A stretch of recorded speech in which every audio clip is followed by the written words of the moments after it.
लोकशाहीचा बुलंद आवाज, रिपब्लिकन वार्ता महाराष्ट्र। नाशिक रोड पोलीस स्टेशनच्या चमूने दरोडा टाकणाऱ्या टोळीला केली अटक। नाशिक रोड परिसरात घडलेल्या दरोड्याची घटना अल्पावधीत उघडकीस आणत नाशिक रोड पोलीस स्टेशन व गुन्हे शाखेच्या संयुक्त पथकाने दरोडा टाकणाऱ्या टोळीला अटक केली। आरोपींकडून मोठ्या प्रमाणावर रोकड व मौल्यवान मुद्देमाल जप्त करण्यात आलाय।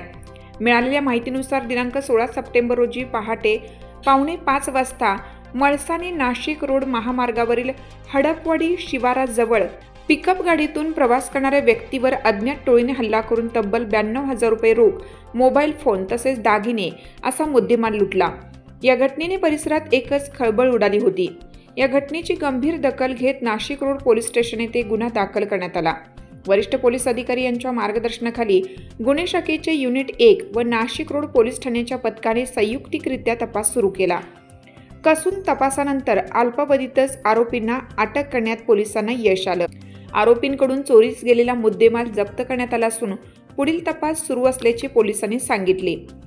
दिनांक 16 सप्टेंबर रोजीच्या सकाळी नाशिक रोड पोलीस ठाण्याच्या हद्दीमध्ये एक दरोड्याचा गुन्हा घडला होता, ज्याच्यामध्ये हर्षल मस्के उर्फ टोण्या पाईकराव आणि त्याच्या इतर 12 साथीदारांनी त्या ठिकाणी एका ठिकाणी दरोड्याचा प्रकार केला होता, ज्याच्यामध्ये काही रोख रक्कम देखील त्या ठिकाणी त्यांनी लुटून नेली होती अशी आम्हाला माहिती पण होती आणि त्याच्यावरून गुन्हा देखील दाखल झाला होता।